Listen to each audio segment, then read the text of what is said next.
Hey, it's Jerome Braggs, medical intuitive soul teacher and award-winning poet. And today, I want to do a video on the 5 things I wish someone had told me when I was first diagnosed. And I wanted to do this video because there are many of you who are dealing with disease or illness, or who are just being diagnosed with a disease or illness, especially life-threatening illness or disease. And these are the 5 things I wish someone had told me when I was first diagnosed on January 1st of 2004 that would have really helped me in my healing journey. Really helped me, one, not my healing journey not take so long. It would have drastically reduced the time it took me to heal.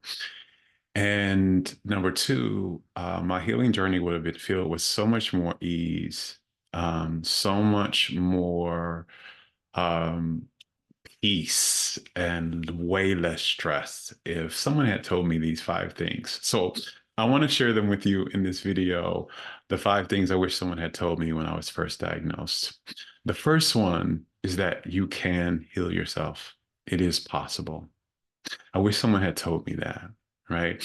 When I was diagnosed with kidney failure and AIDS in 2004 and told I had 7 days to live, number one, I was told that I wasn't going to live that long. But also, I remember asking my nephrologist, because I was assigned a nephrologist, and this is after the 7 days had passed, right? And so the doctors went from telling me I had 7 days to live to now, you may have, a year or two, or maybe a few years, but you'll be on dialysis, and you will be dealing with these things for a while. And I asked my doctor after the 7 days, I remember this very clearly. I was in the hospital and I asked the nephrologist that I had been assigned and I was working with, I asked her, how long is it going to take to heal? And she looked at me and without any compassion, without any kind of anything like that, just very stern look. And she was just like, you're never going to heal from this. You're going to have this for the rest of your life. And the thing I remember about that, now I ended up actually healing fully, and my kidneys fully recovering, and I no longer had HIV or AIDS anymore. And if you follow, I've done many videos on my story, so you can find those videos on my YouTube channel here. Um, that go more into detail about that. But I ended up healing 3 months later, to her complete surprise. But I felt very dejected when she said that. And I made a decision in my own head that I was going to heal, right? And that was let me on my healing journey, my process. But there was no one around me that was affirming that or supporting that or feeding me that thought, that hope, right? And when we hear that, right, when you've received a scary diagnosis, you received something like that, you want to be well. There's an authentic desire that comes up in you that you want to be well again, or well for the first time. You want to be healthy. You want to be well. And when you want somebody to feed that, and just the desire of that feeds you a feeling of hope. It can feed you a feeling of being uplifted, which is also a very healing energy. Feeling uplifted, feeling hopeful, having something to look forward to are healing energies that we need to be in, right? To actually heal the body. But when we don't hear that, when the doctors around us, our family members around us, our friends, everybody is afraid, everybody is feeling that we're stuck, that this is going to be a lifetime sentence. Instead of your energy being uplifted, it gets depressed, it gets diminished, it gets lowered. And that lowered and depressed and diminished energy is actually, we're talking about energetics here, actually is not the energy that's going to help you heal yourself. Your energy actually needs to be uplifted. It needs to be raised. Your vibration needs to be higher in order for your body to begin to heal. We need that, right? And so if you don't hear anything like that, especially in the beginning when you're in so much, when you first get a diagnosis, you're afraid, you You feel like in the beginning hope is lost, and it really helps if someone, outside of your internal soul, outside of your internal higher self, if someone outside of you can just speak and say, you can do this. It is possible, right? That it is possible, that it is not an impossibility, that this is a possibility. And if you know even further going into the soul of things, that all things are possible for the soul. There is nothing that is impossible if you are a soul, if you authentically desire something, if it is actually coming from an authentic desire within you, then it has to be possible. That is the rule and the law of this universe and of you as a soul being, right? And I know many of our systems, our education systems, our medical systems, are not necessarily grounded in that understanding and truth, so they're not going to speak from that place. But this can really help you feel a sense of hope, feel a sense of upliftment, instead of a sense of depression and a sense of all hope is lost, right? This is also why I get asked a lot why people don't heal, right? And this is one of the reasons, one of the main reasons, because they've lost hope that they can. They've been told that they cannot, that it's not even possible. So they don't even open themselves up or their consciousness up to the possibility that this can happen for them. So they don't receive guidance towards that healing. They don't manifest the things and attract the things that can help them because they're not even in the energy of this is a possibility, this is a hope, which you need to be in to receive all those things. So that's number one, that you can heal yourself. It is possible. I wish someone had told me that. The second thing I wish someone had told me is that disease isn't an enemy, but a sacred wake up call and a guide. So in our current, lexicon, medical lexicon, and how we approach things, we are really taught that disease is an enemy, that it is against you, that it is either an enemy or a failure. It's a failure of the body, or it's an enemy to go to war against. It's something against you. And when we take that stance, when we take that approach, what we begin to do is we become in great resistance to our bodies. We begin to look at our bodies with um, frustration, almost anger, sometimes even hate, which I'll talk about here in a second.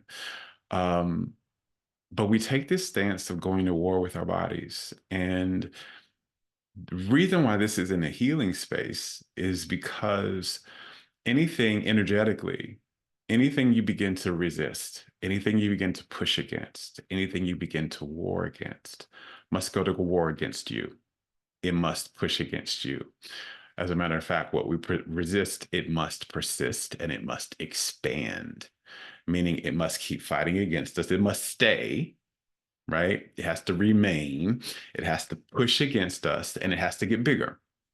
And so this is one of the things, and also you begin to be, you're not in the energy when we're in this energy of thinking of our disease and the illness that we're experiencing as the enemy.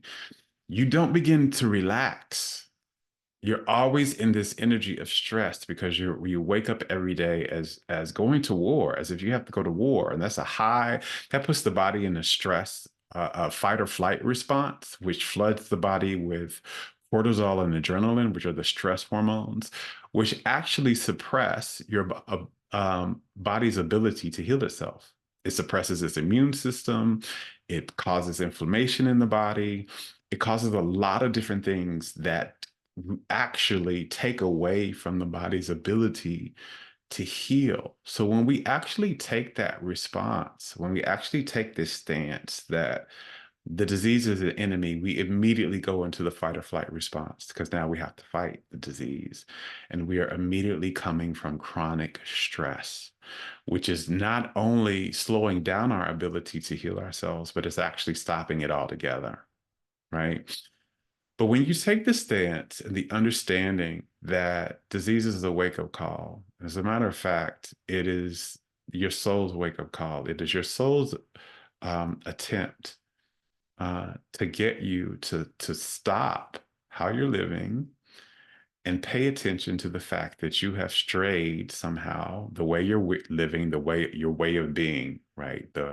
Your lifestyle, the way you're thinking and the beliefs you're holding, the choices you're making for yourself are causing you to stray very far away from your soul, from the embodiment of your soul, from the embodiment of the energy of your soul, which is love energy, right? Meaning you stray very far away from the energetic states of inner peace, uh, worthiness, bliss, and belonging and oneness somehow. Like these are all facets of the overall energy of love, right? And if it's a life-threatening illness, like if you've been diagnosed with some type of life-threatening illness, it means that instead of just kind of one of those things, you have several of those things that you strayed very far away from, meaning you haven't been feeling chronically worthy. You haven't been feeling chronically at peace. You haven't been feeling chronically happy. You haven't been feeling a chronic sense of belonging and connection.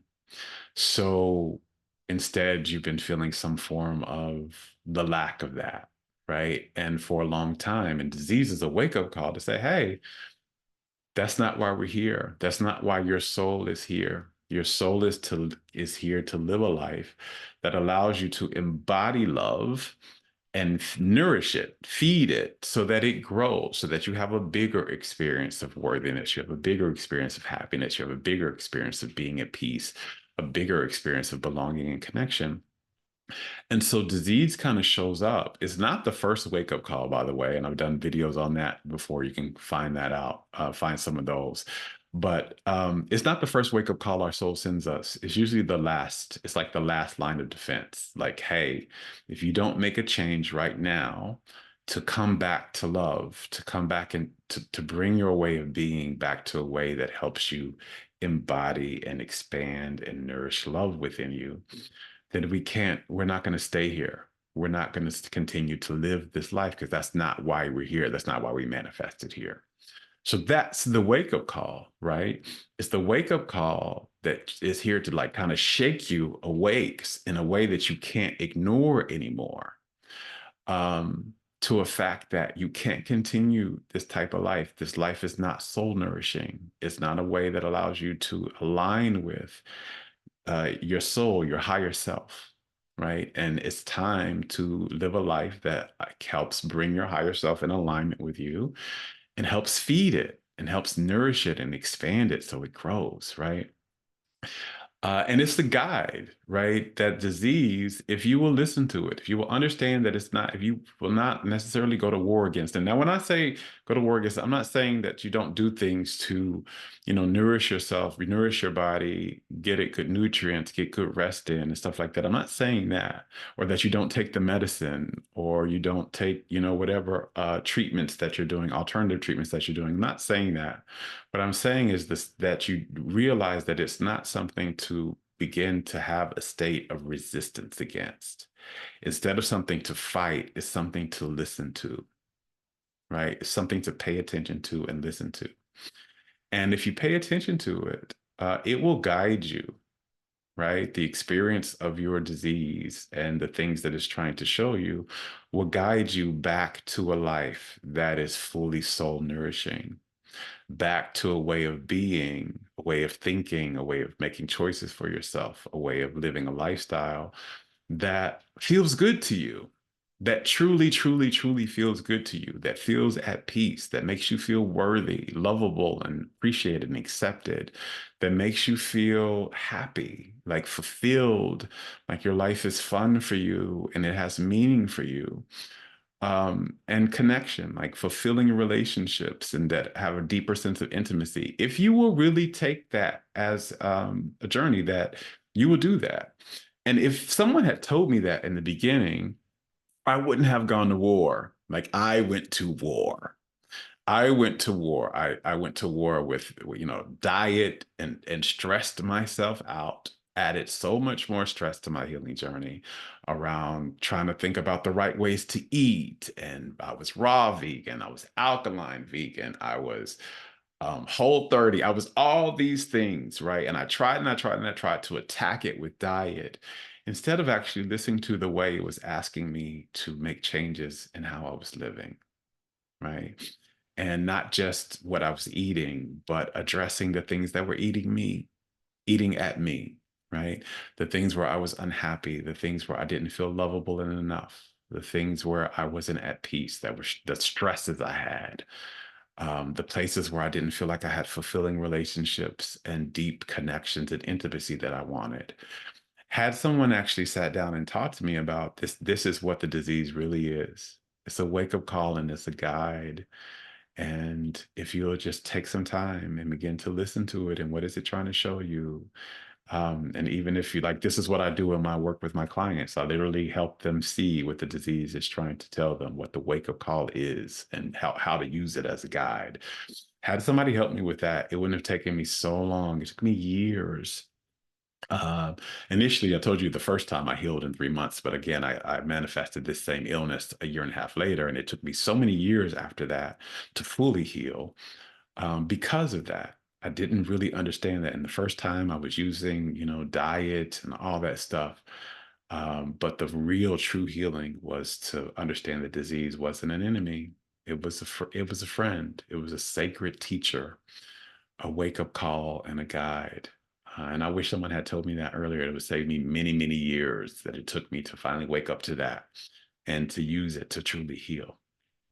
So, number three is that the biggest focus once we've been diagnosed, now that we've got this diagnosis of a disease or illness, even if it's a terminal disease, right? And they begin days or months or years to live, that our biggest focus isn't diet to heal. It is rest and to de-stress. This is probably one of the most important things. I know I waited to, number three to talk about this, but it is one of the biggest things that was important because so much of the focus, especially in the wellness industry, and even sometimes and with our doctors and things, so much of the time when we've gotten some type of diagnosis, so much of the focus is on medication, is on some type of treatment. Like for me, it was dialysis. And one of the major things is diet, right? Especially coming from the wellness industry. It's like, if you're going to heal, if you're going to be well, it's about diet, diet, diet. What are you putting in your mouth? What are you putting in your mouth? What are you putting in your mouth?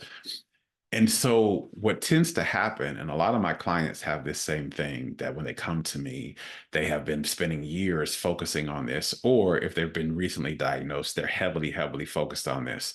And they come to me thinking I'm going to talk to them all about diet. And they're like, help me with this because I want to get this diet correct. And they have so much focus and so much actually stress around diet and not realizing that the state, the biological state, an energetic state that allows our body to heal itself and recover and restore itself to health and wellness is a deep state of relaxation, a deep state of relaxation, right? I didn't learn that until years and years later, right? And there's many, many studies, right? Scientific studies that have been backing this up, right? That the body really needs to be in a deep state of relaxation to fully heal itself. And the more relaxed it is, the more it can heal, right? But instead, what we tend to do when we've been recently diagnosed and nobody talks about us with this, is we start to add more stress into ourselves. We start to think, oh, now I got to get my diet together. I got to do it. And so we put stress around what we're eating. And then we put stress around, all these other areas in our lives. But the actual focus is looking at how can you remove stress out of your life, not just alleviate it, but release it, remove it. What are the stressors in your life? What are the stressors in how you're thinking? Like, are you worried? Do you have a lot of shame in yourself? Are there a lot of sadness that's going on in you? These type of things actually cause stress in the body. They cause the body to go into fight or flight response. What type of things are in your environment? You know, is your relationship stressing you? Is your work stressing you out? Is the place you live, is it cluttered? Cluttered causes stress. And so nobody really talked to me about looking at de-stressing my life. And number one, looking at what type of stressors I was under. Because at that time, when I was initially diagnosed, I was under a lot of stress. I was under work stress. I had a lot of shame going. I was had a lot of feelings of failure that I wasn't doing what I really wanted to do. And so I was pushing, pushing, pushing, trying really hard. A lot of stress, that chronic stress that was going on in my life. And we need to release chronic stress, right? We need to relieve that. That's the biggest focus. The more you release chronic stress in your life, the more your body comes into a state of relaxation. And again, scientifically, the state of healing is called the rest and digest response. And that's what happens when the body is no longer in fight or flight. There's not a lot, you're not in chronic stress anymore. You're in a state of kind of relaxation. The body goes into rest and digest, and that's the repair response of the body. The body repairs itself from any type of injury or illness that it has, and it restores itself to health. And you need to be in that state for a long period of time to heal. So, one of the biggest things we need to do is de stress. And in order to de stress, we have to rest. We have to take more off of our plates. We have to um, not take so much on. Like, if you're a parent, you know, get help, get some extra help, especially if you're a single parent, get some extra help with your kids. Maybe have somebody come in and make meals for them. Maybe have somebody watch them sometimes, more times than you usually did during this time. Because when you're ill, you need more rest and you need even more levels of de-stressing. You know, if you live alone, what can you look at? How can you take off your plate? What can you take off your plate? What can you say no to not have such a full to-do list, right? And this is one of the things that's so interesting that I've found. I've been working with people with chronic illness and disease for years now, helping them heal. And what I found is people with illness tend to be some of the busiest people in the world. You would think it's the people that have, you know, perfect health who are the ones that, you know, are healthy and well, and so they take a lot of things on. No, it's oftentimes the people that are the most ill. They're always saying yes. They're taking so much on. They have all these things and balls in the air. And that's what's causing the stress that's not allowing their body to, that's one of the main things that's causing the stress that's not allowing their body to recover. So I wish someone had told me that. Wish someone had told me that you need to rest deeply. And then when I say rest, I'm not just talking about sleep. I mean the rest as the state of being where there's no exertion of your energy, where you're not being called to do something, that there's no pouring out of your energy. Instead, your energy is either getting poured into or it's resting. There's nothing draining the energy. There's no giving out of the energy. There's really time for it to be poured into. Actually, when you're being diagnosed with disease, this is the time to really receive energy in, right? You need to get even more energy in the form of joy and rest and help, which I'm going to talk about as well. But yeah, this is a big thing, right? That I wish somebody had told me that the biggest focus isn't to be focused, spend so much time on your diet. Diet is important, nutrition is important, but the most important thing for your healing journey and for your healing process is to get rest in, to rest more so that there's not so much being asked of you, there's not so much you're doing, there's not so much on your plate, and to fully de-stress. To look at all the places and to get, and you may need help with this, by the way, because most of us are not taught in this culture to really identify what stress is and to identify the places we are stressed. A lot of your stress is probably going on unconsciously because you've just been living that way for a long time and not been even realizing that this is actually stress you're living under. So you actually need some help. This is one of the things I do with my clients is help them really see, oh no, this is actually stress that's happening. This way of thinking is stressful. The choices you're making are stressful. These things in your environment are stressful. This part of your work, this part of your lifestyle, and looking at how do you release that? How do you release that? so that you can come into a state of relaxation and ease so that the body can begin to heal. I wish I had someone that told me. It took me many, many years to really understand and learn the connection between stress and illness and disease, and the connection between relaxation and healing. And not just the relaxation you get when you get a massage, not just the relaxation you get, when you take a hot bath or something like that. That's a temporary relaxation that doesn't actually address and release your chronic stress. Because right after you come out of that bath, right after you come out of that meditation, right after you come out of that massage, you still have to go to that stressful job. You still have this stressful relationship in your home. You still have all this clutter going on. You still have all these fearful thoughts and shame-based thoughts. You still have all of this going on. So it's really about learning to live in a way that is stress-free. That is crucial to healing. And I wish someone had told me that when I first started. It took me many years afterwards to really learn that, which is why my healing, especially the second time around, took so long. So that's number three. Number four is you can't heal a body you hate. You can't heal a body you hate. A lot of times when we have been diagnosed with an illness, all of a sudden we start to shame our bodies. We start to hate our bodies because how could you do this to me?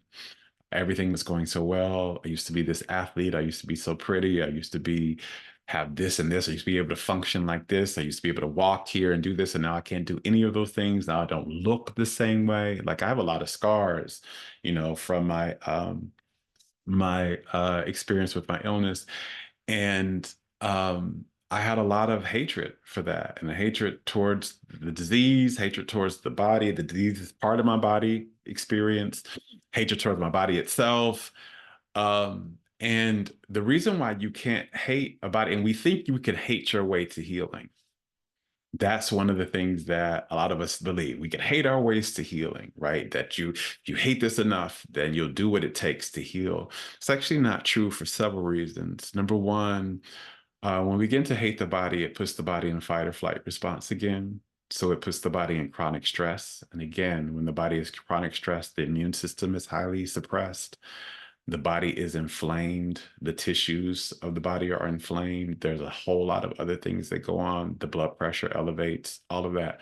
So when we come from a place of self-hatred, we put ourselves in chronic stress, which actually not only slows down the healing process dramatically, but it actually halts it. So you can't heal while you're in self-hatred. Also, and if you do heal by chance, if something does heal by chance, it can't stay. That healing will be very temporary and going to go right back into disease again very quickly after that. Um, and so you can't heal a body you hate. Number one, because hatred puts you in stress. Number two, when we're talking about energetics, right? Um, what you focus on and the energy from which you're focusing on that feeds that thing, and it expands it depending on the energy. So if you're constantly focusing on hating your body, going to war with it, feeling like it's not enough, feeling that it's done you wrong and like there's something wrong with it, then by the law of attraction, which is the main law of this universe, that has to not only remain, because what you believe about something has to be the truth of it for you. So if you believe something is wrong about it, if you believe that it's failed you, if you hate it and all of that, then it has to continue to give you a reason to hate it. It has to continue to give you a reason to believe something is wrong with it, right? This is the law of attraction and reflection. So what I mean by that is how you feel about something it has to mirror that to you. It has to be the mirrored experience of that. So if you believe something is wrong, it has to reflect back to you that something is wrong with it. So literally, as you hate your body, it has to keep manifesting reasons for you to hate it, right? Said in a very simple way. So you can't hate your way to healing. That doesn't happen. You love your way to healing, because as you love something, as you begin to accept it, as you begin to appreciate it, as you begin to find things to celebrate about it, by the law of attraction and reflection, it has to give you reasons to celebrate it. It has to keep giving you reasons to appreciate it, and more. It has to expand, not just stay the same. But because of how this universe works, things must maintain based upon your focus and attention and energy, and they must get bigger in that, right? So if you love your body, then it must continue to give you reasons to love it. And it has to give you bigger and bigger and bigger reasons. And so, one of the things that will help you love it and appreciate it, accept it more is health.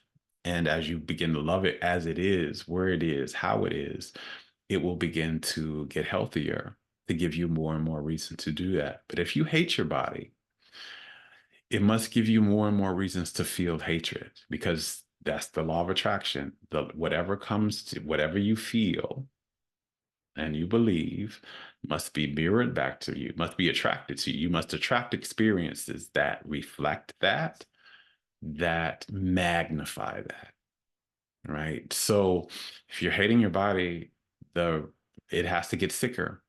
If you're hating the health of your body, if you're hating how it functions, how it looks, all of that has to stay and it has to get bigger. So you can't heal a body you hate. I wish somebody had told me that because I was just so mad that I had this catheter in my chest when and with dialysis, and I had these scars, and my body wasn't sexy anymore. That's what I believed, and it just kept getting worse because that was the energy and those were the thoughts I was holding. It just kept getting worse and worse and worse and worse, and it didn't start improving until I learned that you can't heal a body you hate. You have to love a body that you want to heal. And as I began to love my body as it was, without anything changing about it, all of a sudden things began to change. They began to change for the better. They began to get better. They began to get healthier. And the more and more I loved it, the more and more I accepted it, the more and more healthy it got. And I wish somebody had told me that in the beginning because that would have saved me years, years of the experience with the illness. Health is definitely connected and caused by, it's not just connected to, but it's literally caused by love. The energy of love is the source of health in the body. And so the more you give the body love, the more you feel love within the body, the more healthy the body will become. But the less you do, and when you hate it, you're definitely giving it less and less and less love. The less the body can get healthy because it's just not even hate is not the source of health. So that is number 4. Number 5 is get help. You do not and cannot heal by yourself. You have to get help. And this is the biggest thing around help that I want to say, because when people hear me say get help, they think, okay, I need to get these doctors, I need to get this nutritionist, I need to get this, and this type of alternative method. I need to get somebody that does herbs. Those things are all great. I used a lot of those things myself, right? And so I'm not saying no to those things. Those are definitely part of your support system. But I want you to give you a different way to think about the type of help that you actually need in order to heal. And you take into account, remember what we've learned in all of this is like the real key to healing is to de-stress, to be able to take a deeper dive into rest and to de-stress. And so one of the greatest things you can do when you're looking at getting help is get support that allows you to take more off your plate, that allows you to take more off your plate so that you feel more restful and relaxed and you can de-stress more. Get help for that. So like when I was diagnosed, and for many years after that, I was taking so much on myself. I was not just, because it's so much you have to do already when you've been diagnosed with an illness. You've got medicines to take, you've got doctor's appointments to make, you may have treatments like dialysis, or you may have cancer treatments or something like that you have to do, shots you have to take. There's a lot already that's going to be on your plate to, help you treat the illness medically so that you're not in pain and suffering so much. that's already a lot on your plate to just deal with the reality of the illness. Um, but then, here I was, I lived alone. I was washing my dishes by myself, making food for myself, cutting my grass, doing all this. It was way too much. And then trying to run a business, right? It was way too much. It was way too much. It was stressful. It causes so much stress. And what we really need is to get help to take more off of our plate. It took me several years to really learn this, but like, you know, I remember here I am going to dialysis. And if you know anything about people who are on dialysis, after dialysis, you're exhausted. But here I am after dialysis, trying to clean my house, having to cook for myself, trying to do things around the chores around the house and run errands and things like that. And I was constantly and not in any awareness, because remember I said sometimes you're not even aware of how you actually feel, and sometimes you need help for somebody to be able to help you really become aware of how you actually feel. I wasn't aware of how much stress I was carrying in my body, how exhausted I felt, how absolutely exhausted I was feeling, because I was taking too much on. I was overexerting myself, and I grew up as an only child. So the as an only child, there is nobody else, when you're growing up for you do all the chores. If you have a problem, you work it out by yourself. And so I had still this mentality that I was carrying into my healing journey, and it was just not making me better. It was making me sicker, right? And one of the biggest things that helped me was to learn to ask for help, to take more off my plate, right? So I had somebody, one of the first things I did was I hired somebody to clean my house, which was a godsend, right? That a love send. It really helped me come into a deeper feeling relaxation, because that was something I didn't have to do, and my house was clean, it was ordered, and I didn't have to go through all of that on my own. I hired somebody to do yard work for me. And when I didn't have the money to do those type of things, I would ask people, could they please do this? I would ask family members, could you please just come over and cut my grass for me? Could you please just come over and help me clean my house? Please. I asked for support, right? I asked for people to help cook meals for me every once in a while so that I didn't have to cook all the time. I could cook on non-dialysis days when I had energy, right? But on dialysis days, could you bring me some food, or could you cook a meal for me on Sunday that will last me throughout the week so I can eat them on the days I go to dialysis? If you have kids, to ask someone to help you support a family member, a friend, and even if you have to pay somebody for support to help you care for your children so that you rest. You really need to rest more and de-stress. And this is one of the biggest things when you're first diagnosed. And even if you're not first diagnosed and you're watching this and you've been dealing with the illness for now, this is also for you. Get more help, right? The help is to take more off your plate so that you can release, not alleviate, release stress from your system, right? So that there's very little that you're doing outside of the real healing work of relaxation and focusing on things that actually uplift your energy and raise your vibration, things that bring you joy, things that make you feel loved, things that make you laugh, things that make you feel a sense of meaning and fulfillment, right? Those are the things that really are healing energies for you. But you really need to get help. This is something that I see so many people, I'd say about 99% of the people that I've ever worked with across the world dealing with illness struggle with this thing. They're taking way too much on. They're doing way too much by themselves. And they're not allowing themselves a deep, deep sense of relaxation and help and support. And it's understandable because in our societies, especially Western society, we are very, very socialized into the idea of hyper independence, of doing things on our own, of always being the one in control, of not asking for not only what we need, but even just what we want, right? And not really socialized into the understanding that you're supposed to feel good. You're supposed to feel a deep sense of relaxation. You're supposed to feel a deep sense of peace. And so we're socialized into hyper independence. So we're already at a level of stress, of taking too much on, of doing too much by ourselves. So I get it, I understand it, but this is not the pattern. This is not the way of being that is going to lead to healing, especially if you're facing something that they told you was incurable, right?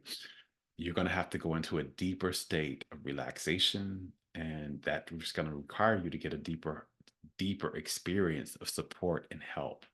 So look at how can you get help, right? You may not have a large network in you right now. You may just have a few friends or a few family members that can help. That's fine. Look at how you, if you can, spend your money. This is where I spend the majority of my money nowadays. Even I learned this during my healing journey, right? I spend the majority of my money uh not just on fancy things and pretty things and things like that. I spend the majority of my money on ways that can take more off my plate. Wait, things and people and experiences that can take more of my plate so I can feel more relaxed. So, I have people that cut my grass, I have people that, clean my house. I'll pay some people to run errands for me sometimes, just so that I'm not in stress, right? I prioritize my money towards things like that. And that's really what you need to do when you're healing. A lot of your money is going to go to medications and treatments and things like that.